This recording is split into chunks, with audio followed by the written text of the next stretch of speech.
we're going to take this regular dumb lamp and turn it into a smart lamp that you can control with your phone, but still use this switch.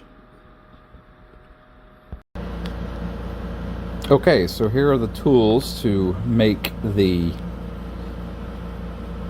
dumb lamp, this is our lamp that we'll be working with, into a smart lamp.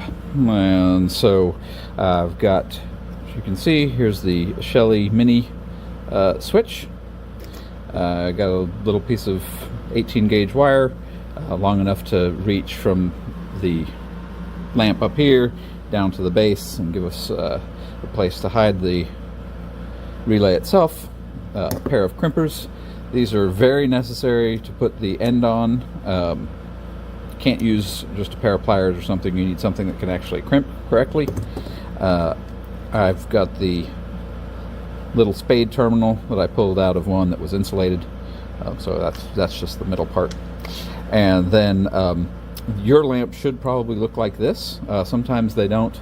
Sometimes they'll be they won't have this little non-terminal, is what I call it, right there. But basically this is a real simple switch. You've got your main terminal here.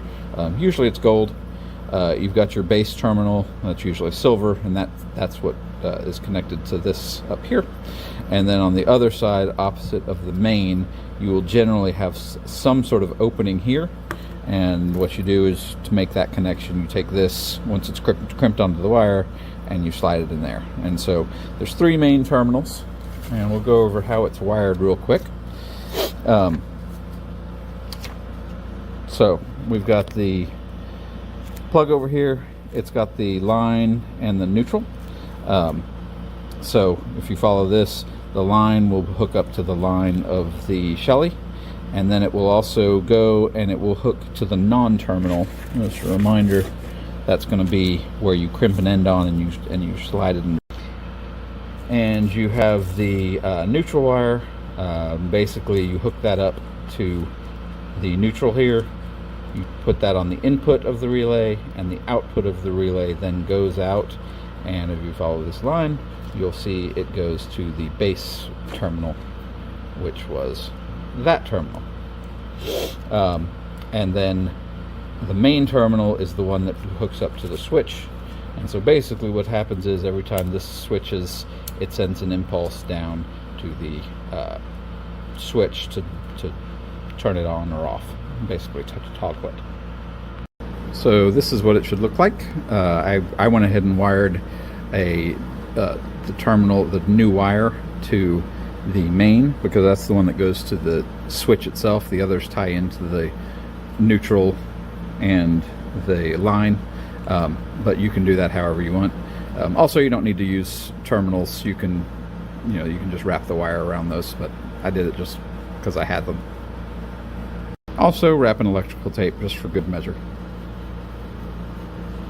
And I've been using these ferrule terminals to go into the Shelly. I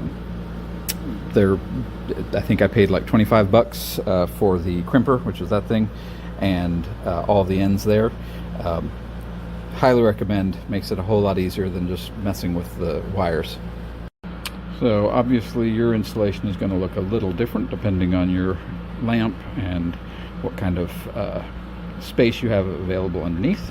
But there you see, everything's all hooked up. A couple of wire nuts there to make those connections that are shown in the drawing.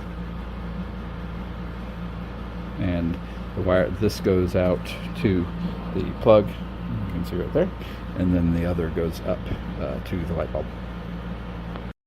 You'll go and download the Shelly Smart Controller. That's what it looks like, and you add the device through the editor, through the smart add thing.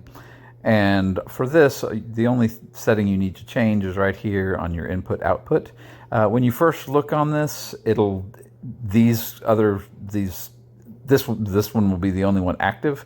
So it's a little bug. You have to save it as a button first, and then when you come back and go back to it,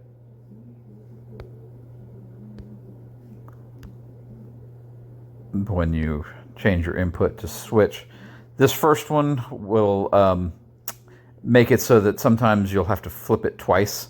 What you want to do is set it as an edge switch. That way, every time it changes state, whatever it does, it'll flip the switch. So if the switch is already in the off position and the light is on and you switch it on, the light will turn off. So it just makes it a little bit better. So just make sure you do that. And I also always change this to configure restore when the last mode it was on. That way it doesn't wake you up in the middle of the night if you lose power.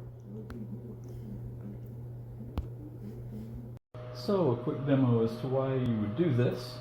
I have programmed these to a wall switch that when you push it, it turns them both on. And then, say you go to bed and you turn them off. Normally that would be it because a smart bulb doesn't have any power. Not in this case. You go to that same light switch, hit the power, and they come on. Magic.